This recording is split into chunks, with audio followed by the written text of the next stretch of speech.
Driver ঠিক টাকা নিচ্ছে আর আমাদের ঠিক টাকা নিচ্ছে 300 টাকা। আগে আমাদের মানে প্যাসেঞ্জার ভাড়া নিত না, এবছরে 40 টাকা করে নিয়েছে। এই টাকাগুলো কারা নেয়? পুলিশকে 2 জায়গায় দিয়েছি, চাঁদাবাজি 2 জায়গায় দিয়েছি। যাত্রাবাড়ি ঢুকতেই 100, 150, 200 করে চাঁদা নিচ্ছে। পশু ট্রাকে, সড়ক মহাসড়কে কিংবা ঘাটে চাঁদাবাজি নতুন নয়। নানা অজুহাতে দেশের নানা প্রান্তের এই সহজ সরল মানুষেরা পথে ঘাটে চাঁদা দেন বাধ্য হয়েই।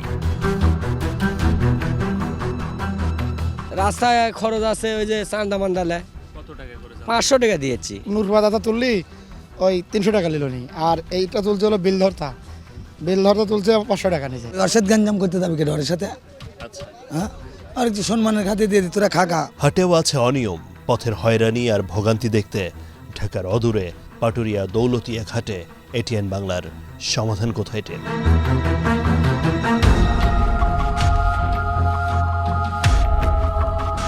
ভাড়া মনে হয় 200 টাকা নিচ্ছে। 360 টাকা নেছে, প্রত্যেক লোকের টাকা দিতে হবে। ওদের সাথে আমরা মারামারি করতে পারবো না, বুঝুন নাই?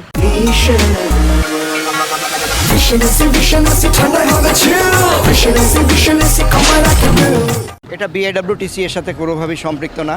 গরুর ট্রাক থেকে যে যারা আসবে তাদের কোনো ভাড়া নেওয়ার কোনো সুযোগ নেই। একদিকে মানুষের হাতের অবস্থা খুব একটা ভালো না, অর্থাৎ গরু কিনতে গিয়ে অনেক মুসলমান যারা পশু কোরবানি করবেন তাদেরকে কিছুটা হিমশিম খেতে হবে কিংবা কিনতে গিয়ে বিপাকে পড়েন। এর মধ্যে দিয়ে গরুর দাম নিয়ে আছে, অতিরিক্ত দাম নিয়ে আছে সমস্যা, আছে আপত্তি বিপত্তি, এবং এই গরু দাম কেন বাড়ছে সে জায়গাতে যে বিষয়গুলো বারবার উঠে আসছে এতক্ষণে আপনারা পরিষ্কার হয়েছেন। আমরা আরেকটু গভীরে যেতে চাই, আরেকটু খুঁজে দেখতে চাই কোথায়, কোনভাবে, কোন জায়গায় কোন টাকাটা বাড়লো, এবং এটা পুরো অনুষ্ঠান জুড়ে আপনাদের দেখাতে চাই। আপনাদের স্বাগত সমাধান কোথায় অনুষ্ঠানে।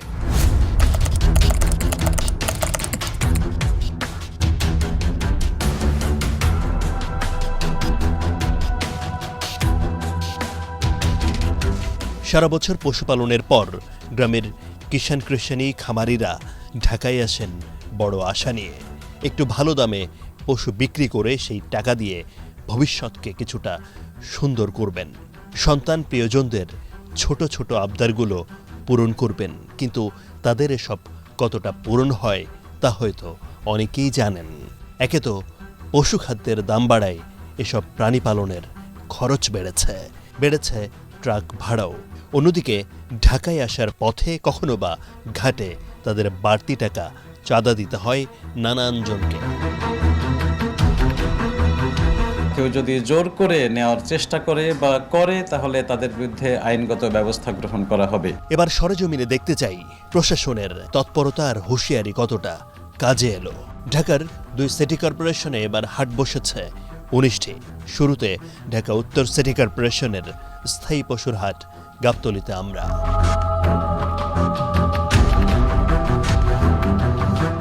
অনুসন্ধানের শুরুতে আমরা জানতে চাই এবার পশুর দাম কেমন যাচ্ছে। আমি চাইছি 10,50,000। বাড়তি খরচ ভাড়ার বাইরে 1500-1600 খরচ হয়। 1500-1600 টাকা বাড়তি খরচ কাদেরকে দিতে হয়েছে? ওই মানে যেখানে ব্রিজ টিরিজ আছে সেখানে দিয়েছে, নিয়েছে কয়েক জায়গায় নিয়েছে। ফরিদপুরে ধরেন কয়েক জায়গায়, 2 জায়গায় নিয়েছে। ওই রাস্তা আসলি বারে গাড়ি ধরে, তা গাড়ি তো কিছু দেওয়া নাকি। হ্যাঁ, আমরা তো চিনি না। যেসব ট্রাকে পশু আসছে ঢাকায় সেই চালকদের সঙ্গে এবার কথা বলতে চাই। এই ট্রাকটি গরু বোঝাই করে এসেছে চাঁপাইনবাবগঞ্জ থেকে। যাত্রাপথের চাঁদাবাজি নিয়ে খামারি, ব্যাপারী ও বিক্রেতাদের মধ্যে যে দীর্ঘদিনের ক্ষোভ রয়েছে, এবারও কি তাই হচ্ছে?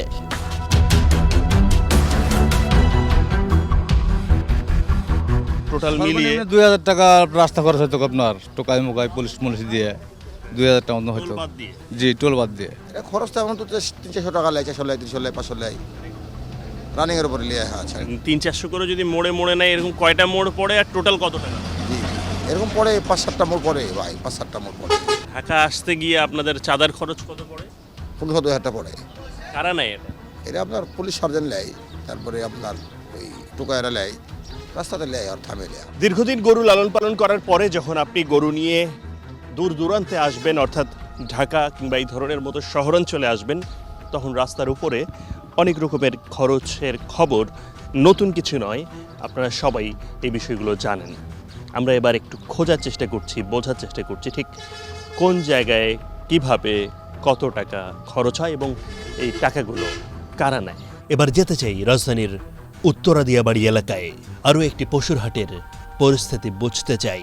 পথে ঘাটে ভোগান্তি কেমন ছিল সেটাও জানা দরকার। পুলিশকে 2 জায়গায় দিয়েছি, সাদাবাজি 2 জায়গায় দিয়েছি, টোটাল কত দিচ্ছেন? 4 জায়গায়, টোটাল 4 জায়গায় দিচ্ছেন। কয় টাকা দিচ্ছেন টোটাল? মোটামুটি 200 টাকা। যে 1-150 টাকার ভিতর হয়ে যাচ্ছে সাদা, আর পুলিশ অতটা লাগিচ্ছে না, পুলিশ একটু কম লাগিচ্ছে এখন। এখন কত রাখতেছেন? পুলিশে এখন অত ঝামেলা নেই। কত করে রাখেন? এই আপনি ওই 100, 150, 200 এরকম। এই টাকাটা নেয় কোন জায়গায় পুলিশরা? রাস্তায় আপনি ট্রাফিক বক্সে, মোড়ে মোড়ে।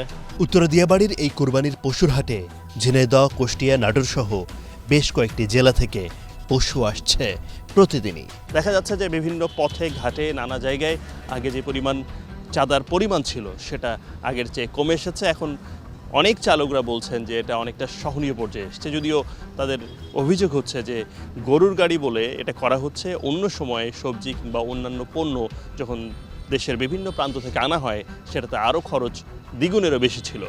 যেটাই হোক না কেন, তথ্য পরিষ্কার। এবং আরও একটা তথ্য পাওয়া যাচ্ছে যে গাড়ি যখন এখানে নিয়ে আসা হচ্ছে, এখান থেকে বিভিন্ন ওসিলায়, বিভিন্ন অজুহাতে এখান থেকে যখন গরুগুলো সরানো হচ্ছে তখন কিছু টাকা দেয়া হচ্ছে। সেই টাকার পরিমাণটা বিভিন্ন রকমের শোনা যাচ্ছে, আমরাও সেটা আরও একটু খুঁজে দেখতে চাই। নাটোরের সিংড়া উপজেলা থেকে ট্রাক ভর্তি পশু নিয়ে তারা ঢাকায় এসেছে কিছু লাভের আশায়। কেমন ছিল তাদের সড়ক পথের ট্রাক যাত্রা? রাস্তায় খরচ আছে ওই যে চান্দা মান্দালে কত টাকা করে? 500 টাকা দিয়েছি, কাকে দিচ্ছেন? ওই সব দালালের। গাড়ির ওপর যে 300 সেটা নিতে 500। আচ্ছা, এটা কি টোলে? এটা টোলে না, এক ধরনের চাঁদাই। এটা 300 টাকা হলে ঠিক ছিল। 300 টাকা হলে ধরেন একটু সামঞ্জস্য, কিন্তু 500 টাকা নিলে একটু বেশি। নূরবা দাদা তুললি ওই 300 টাকা নিল নি, আর এইটা তুলছে হলো বিল ধরতা তুলছে 500 টাকা নিচে। দেওয়া গরুর গাড়ি যাচ্ছে, রাস্তা দেওয়ার বাপের রাস্তা হাত জায়গায় টেকা দিচ্ছে, এটা চাঁদা নাকি? অর্ষেদ গঞ্জাম করতে যাবি কে ডরের সাথে? হ্যাঁ, আর একটু সম্মানের খাতে দিয়ে দি, তোরা খাকা। একটু এগিয়ে পশুর হাটের ভেতরে গেলে খোঁজ মেলে আরও অন্ধকারের। শুধু সড়কেই নয়, পশুবাহী ট্রাক থেকে নানা কৌশলে অতিরিক্ত টাকা আদায় করা হয় নদী পারাপারের সময়, অর্থাৎ ঘাটেও। 500 টাকা মনে করেন এমনি ওদের একটা বকশিস দেওয়া লাগে, বুঝছেন? বকশিস বলতে দেখা যাচ্ছে গরুটা অসুস্থ হয়ে গেল, দেখা যাচ্ছে অনেক জামে পিছিয়ে পড়ে থাকলাম, হয়তো গরুটা মারাও যেতে পারে। এখানে 500 টাকা ভাই, আমাদের একটু হয়তো এটা মিষ্টি খাওয়ার টাকাটা দিলাম ভাই, আপনি খুশি করে আমাদের গাড়িটাকে বাইর করে দেন, ঠিক আছে? এই জন্য দেওয়া লাগে। মনে করেন গাড়ি কোনটাকে আবার দেখুন, আমরা 6 জনা গরু নিয়ে আসছি, মনে করেন 6 জনা আপনার হচ্ছে 6 জনের আলাদা আবার ভাড়া নিয়েছে। 1600 টাকা হয়তো আপনার কন্টাক্ট হয়েছে, তারপরে আবার লোকের ভাড়া চাচ্ছে। 200 টাকা হচ্ছে ঈদের ভাড়া, মানে ফেরি হিসাবে। কেবল পথের ভোগান্তি নয়, এবার পশুর হাটে গরু ভালো স্থানে রাখতে বাড়তি টাকাও গুনতে হচ্ছে খামারিদের। মানে এই যে এটা হচ্ছে ক্ষোভ, এইটা খুব, এই 1000 এতটুকুতে কি একটা গরুর হয়? হয় না, তার জন্য তো 9টা গরু, 5টা গরুর জন্য 9টা ক্ষোভ। 9টা। এর ভাড়া কত? ওই যে 9000। এই ঈদ পর্যন্ত? হ্যাঁ, একবারে 9000। একবারে 9000। আচ্ছা, এটা কি বেশি মনে হইলো? না, আগে কত ছিল? আগে কেমন নিতেন? বেশি না, এসব তো ভাড়া এর আগে ছিলই না। প্রত্যেক খুবের দামি জানি না, কিন্তু গরুর মাথা পিস 1000 টাকা। তবে এর চেয়েও বড় অভিযোগ পাটুরিয়া, দৌলতিয়া ফেরিঘাটের হয়রানি আর অনিয়ম নিয়ে। তারা বলছেন ট্রাকের ভাড়া দেওয়ার পরেও সেখানে থাকা পশু বিক্রেতাদের জনপ্রতি 40 থেকে 50 টাকা আদায় করা হচ্ছে। কখনো কখনো তা ফেরিতে ওঠা এবং নামার সময়ে 2 বারই দিতে হচ্ছে। পথে যে ফেরি পারাপার কিছু টাকা নেয়, এইসব সব মিলে ফেরি পারাপার কত? ওই 100-150 টাকা। কত?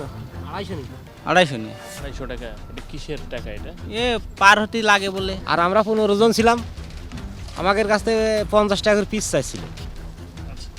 আমরা সর্বোচ্চ আমরা বললাম যে আমাদের কোনো খরচ আমরা দিতে পারবো না, আমাদের কন্ট্যাক্ট মালিকের সাথে। তারপরে তারা জোর করে আমাদের কাছ থেকে 250 টাকা নিন। তাছাড়া আছে ওই আমাদের 30 টাকা নিয়েছে লোক প্রতি। ঘাটে ড্রাইভার ঠিক টাকা নিচ্ছে, আর আমাদের ঠিক টাকা নিচ্ছে 300 টাকা টিকিট। টিকিট কিসের টিকিট ফেরির টিকিট আমার তো জীবনও দেই নাই।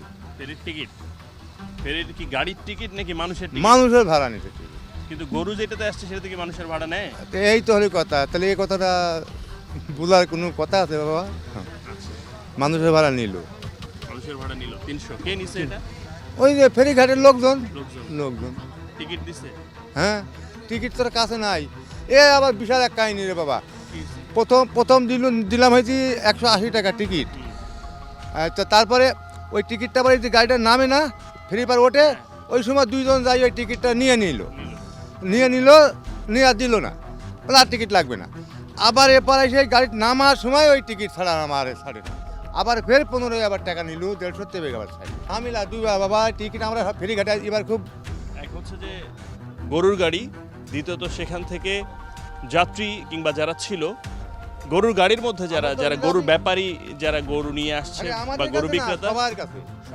হ্যাঁ, সবার কাছ থেকে সবার কাছ থেকে নিতে।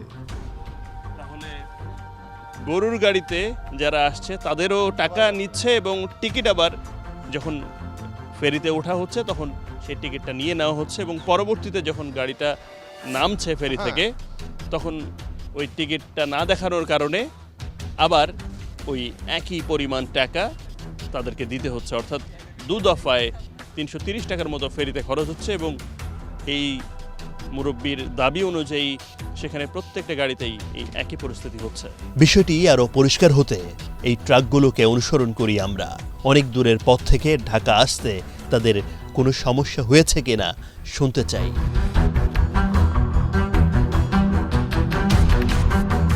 ফেরিতে পার হয়েছি, আমাকে ভাড়া নিয়েছে। আমরা কয়জন লোক ছিলাম, আমাকে সেই কয়জনের ভাড়া নিয়েছে ড্রাইভার। 400 টাকা না কয় টাকা, 400-500 টাকা নিয়েছে। 8 জন মনে হয়। রাস্তায় আপনার মনে করেন যে ওই যে আপনার পদ্মায় দিছি, ওখানে খরচ আছে। তারপরে আপনার আমাদের পদ্মায় কত, এটা ড্রাইভারের ভিতরে একবারে কন্ট্যাক্ট থাকে। উত্তরা দিয়াবাড়ির এই পশুর হাটে যেসব অভিযোগ উঠে আসছে তার মধ্যে পাটুরিয়া দৌলতিয়া ঘাটে বেশি অনিয়ম আর বিশৃঙ্খলা হচ্ছে। এই তথ্য অনুসন্ধানে আরও গভীরে যাবে এটিএন বাংলার সমাধান কোথায় টিম। তবে তার আগে ঢাকা দক্ষিণ সিটি কর্পোরেশনের যাত্রাবাড়ি, শনিরাখড়া ও দনিয়া কলেজ হাটে ঘুরে আসতে চাই। অভিযোগ ছিল ঢাকার প্রবেশ মুখেও চাঁদাবাজি হয়। শুনতে চাই সেখানকার পশু বিক্রেতারা পথে ঘাটে কী বিপদে পড়েছে। কুষ্টিয়া থেকে ঢাকায় ট্রাক ভর্তি পশু নিয়ে এসেছেন এই নারী। জানালেন এবার সড়কে তেমন ভোগান্তি হয়নি, তবে অল্প কিছু টাকা দিতে হয়েছে সড়কে গাড়ি আটকানো কয়েকজনকে। বেশি নাই। কত 50 টাকা? হ্যাঁ ওইরকমই, মানে 2-3 জায়গায় 50 টাকা করে হইলে 150 টাকা, 200 টাকা।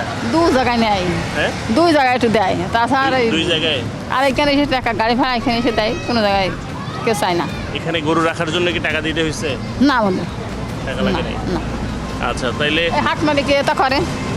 আচ্ছা, তার মানে হচ্ছে যে আপনাকে 2 জায়গায় অল্প কিছু দিতে হয়েছে। হ্যাঁ হ্যাঁ। দনিয়া কলেজের এই পশুর হাটে কথা হলো আরও একজন বিক্রেতার সঙ্গে। রাস্তায় আটকে যেরকম টাকা চাইছে 5,000, 10,000, 20,000 টাকা দেওয়া লাগবে, ঠিক আছে, বিভিন্ন কথাবার্তা বলে। প্রশাসন তৎপর, বলছে, আশ্বস্ত করছে যে রাস্তায় চাঁদাবাজি হবে না, চাঁদাবাজি যেখানেই হবে সেখানেই ব্যবস্থা নেওয়া হবে। আদতে কি সেটা হচ্ছে সেই খোঁজ নিতেই অনুসন্ধানে সমাধান কোথায় টিম। এবার যেতে হবে পাটুরিয়া দৌলতিয়া ঘাটে। সরেজমিনেই দেখতে চাই ঘাটে কারা করছে হয়রানি। ফেরিতে ট্রাক তোলার আগেই ভাড়া দিতে হয়, এটাই নিয়ম। কিন্তু ফেরি থেকে পশুবাহী ট্রাক নামার সময় কিসের টাকা নিচ্ছে এই লোকজন জানতে হবে। ভাড়া মনে হয় 200 টাকা নিচ্ছে, 360 টাকা নিচ্ছে। প্রত্যেক লোকের টাকা দিতে হবে, ওদের সাথে আমরা মারামারি করতে পারবো না, বুঝুন নাই? তার মানে এটা অনেকটা পরিষ্কার যে এখানে অনিয়ম হচ্ছে, হয়রানি চলছেই। 2 দিন বাদেই পবিত্র ঈদুল আজহা।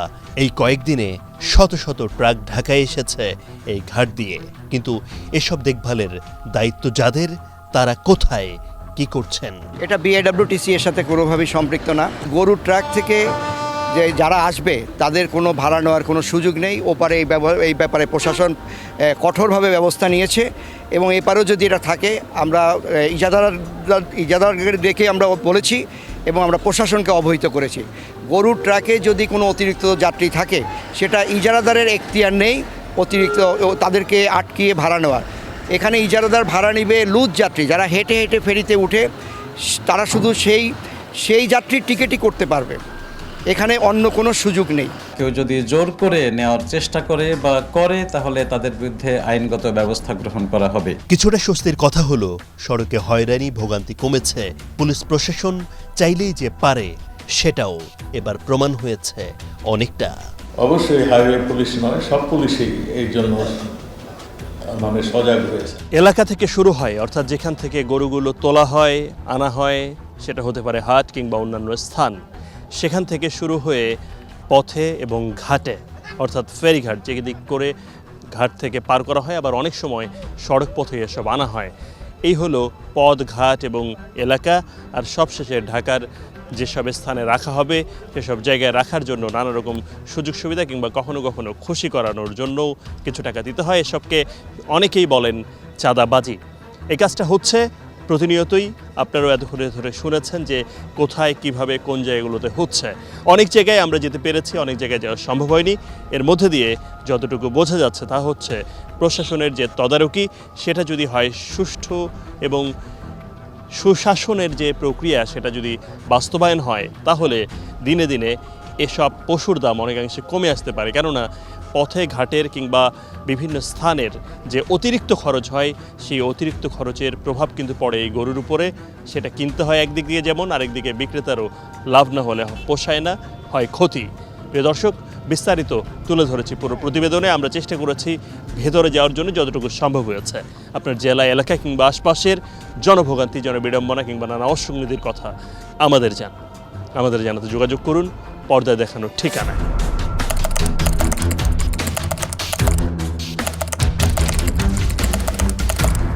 আর হ্যাঁ, ভালো শুরুটা কিন্তু করতে হবে নিজেকে দিয়েই, তাহলেই বলতে যাবে আমাদের প্রিয় বাংলাদেশ।